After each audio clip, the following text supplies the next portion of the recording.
I want to preface this video by stating I'm not a Snyder Universe fan. I don't have a problem with the wokeness of Superman. So if that's what you're trying to get some information on, that's not the case. I enjoyed the messaging of Superman.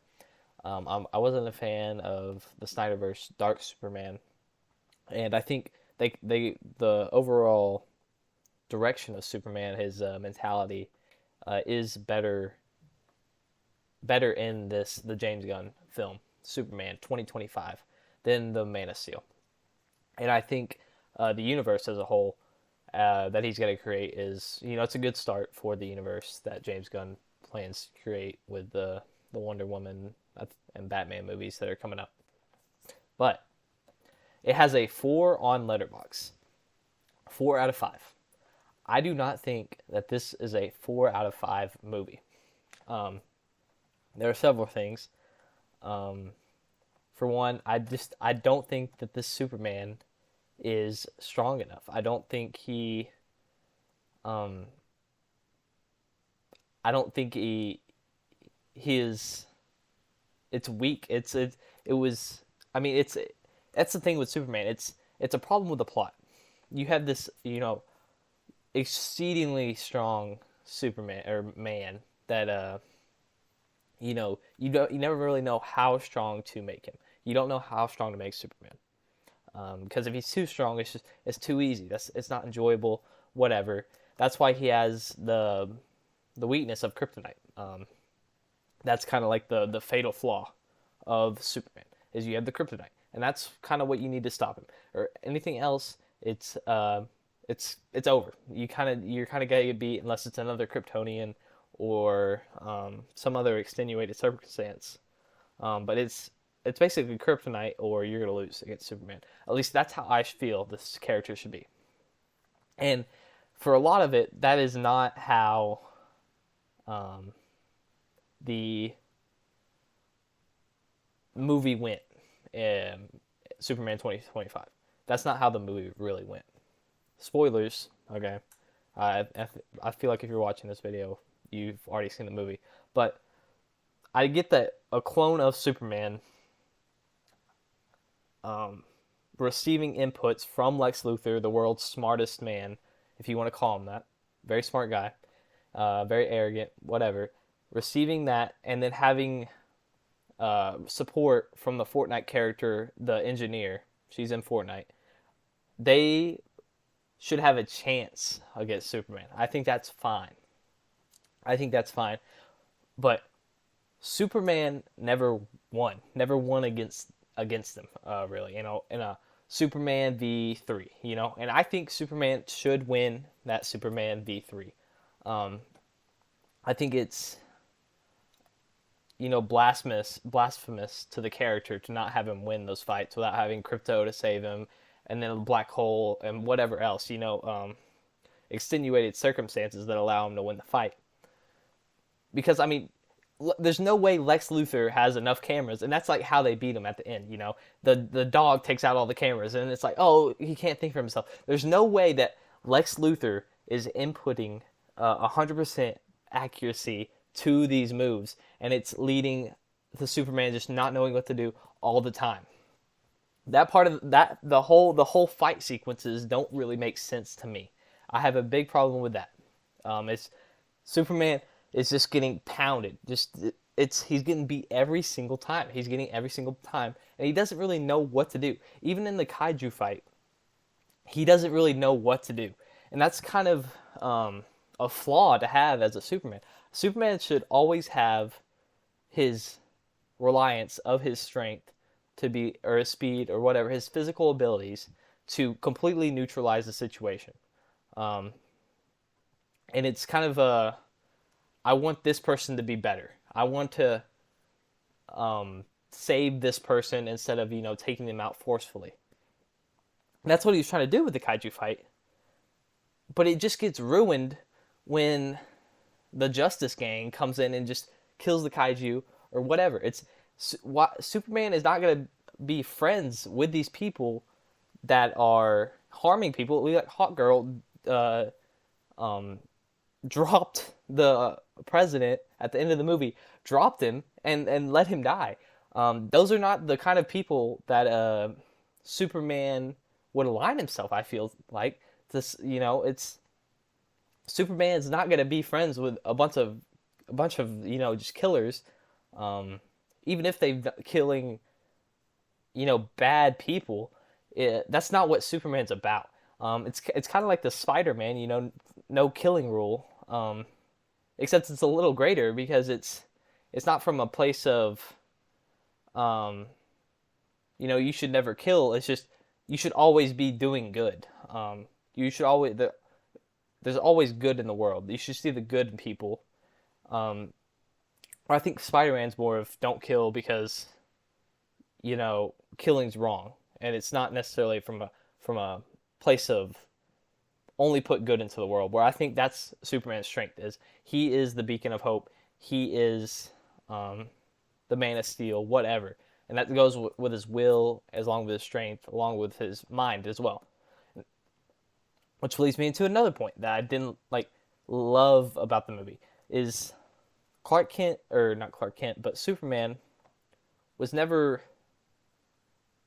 real smart about it. I think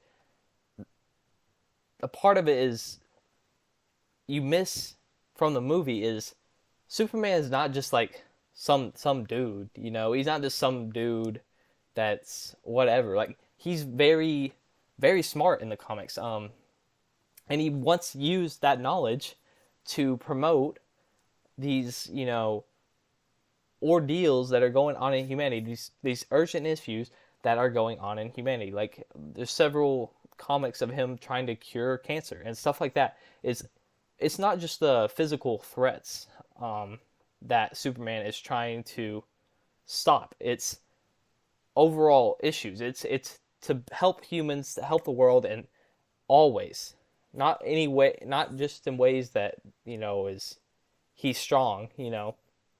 Anyway, he's trying to help in expanding humanity's knowledge and helping them um, be more unified and be more good. I mean, I don't know if that's the correct grammatical way of saying that, but more good in the world. He wants to promote good.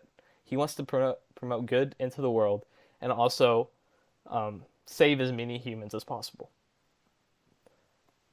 Which I just don't think that message got shared in the movie. I think it's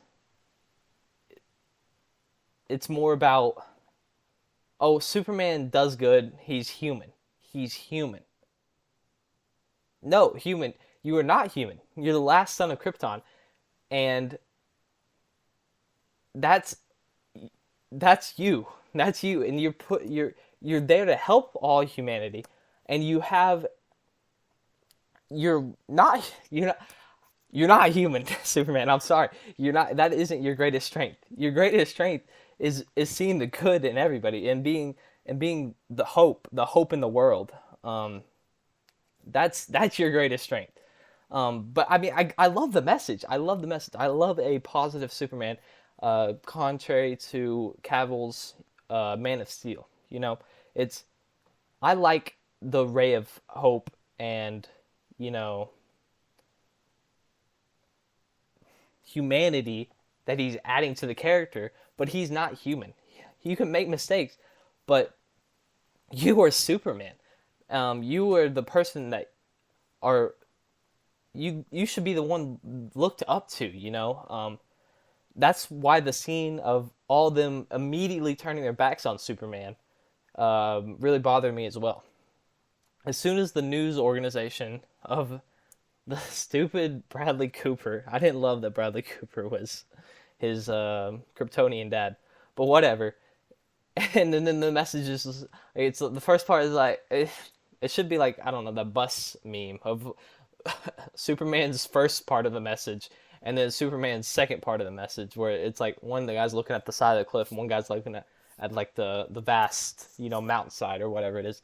Because it's like, what are we saying, Bradley Cooper?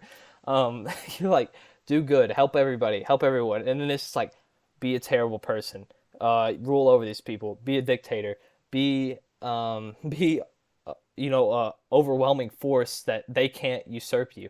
And it's like, come on, James Gunn. There's no way that's the best story device that you came up with to advance the Lex Luthor contracting the government to turn Superman himself in. It's like some Thanos getting arrested by the New York City police department comic or whatever. It's like, what are we saying right now?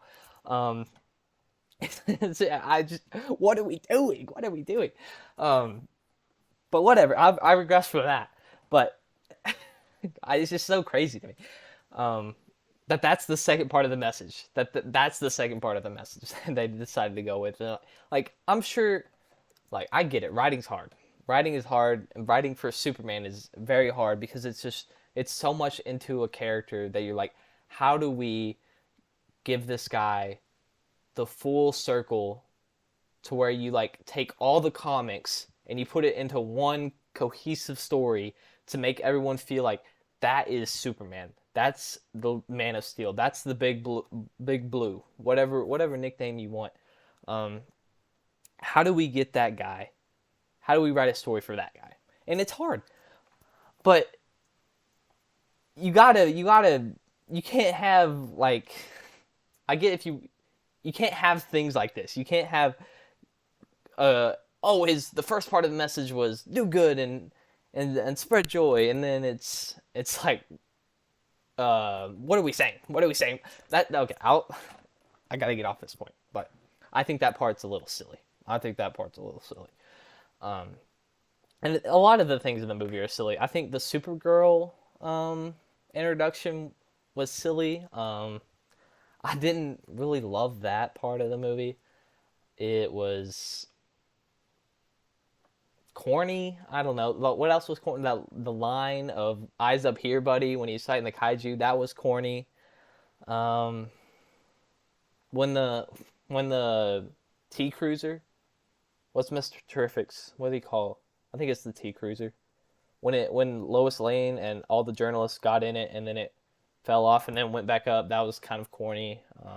Kind of, maybe not corny is the right word, but stereotypical or cliche. I guess cliche is the word I'm looking for here. That felt cliche. But I mean, it was a decent movie. I'm not mad that this was the movie we got. It was very enjoyable. But it was just some of the things bothered me that it's garnishing this much, like, not success, but it's like y'all are overhyping it. Y'all, that's my main point of this video is y'all are overhyping this movie. It's good. I'll give you that, but it's not life changing. The Batman was life changing. You wanted to be Batman. You want to be like Superman. Um, and that's just because the message is good. Spread joy, do good. You make mistakes, but you got to keep going. You gotta fight another day. Um, but yeah, that's the main point of this video was y'all are overhyping it for what it is. But there was a lot of good stuff I liked. Lex Luthor's character. I think they did a lot of stuff right with Lex Luthor. I don't know how they could have wrote it much better. I'm glad that they decided to have him kill a guy in front of Superman. That was for the point of the story. I think it really like levels up Lex Luthor as a villain. I think, I didn't love that Lex Luthor just had a bunch of people in the fan or pocket dimension, and that he just had a code that could shut off the portal. I didn't love that. It was like, oh, we need to hack into the database. It's like, come on, guys. Surely there's a little more going on than just typing in Lex Luthor rocks 222 or something. There should be a little more. Little more ability to solve this solution than just typing a passcode to the computer and have Mr. Terrific go, I know what to do. I'm Mr. Terrific. Uh, but I like Mr. Terrific overall, and except the end credits. End credits, Kryptos and Superman sitting on the moon. That's fine. It was short. I really wouldn't consider that an end credit. And then the later end credit with him, uh, the building not matching up. I didn't. That was not good. That was just not good. I don't think. Um, but I read somewhere that James Gunn doesn't like having like set up to the second movie or like leading into a second movie, and that's fine. I stayed through. Like it got me to sit through all the credits. So if you worked on the Superman movie, I saw your name. I don't remember it, but I saw it, and I think that's all.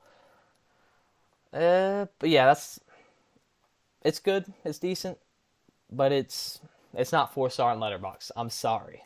I'm sorry. It's not 4 stars on Letterbox. You just want to be a better person. It's not 4 stars on Letterbox. You just want to be a better person, and go be a better person. If that's what it takes, if it takes Superman to tell you to be a better person, to be a better person, then you do you. But um, I'm super excited to see where it goes. And uh, cinema. Thank you for watching.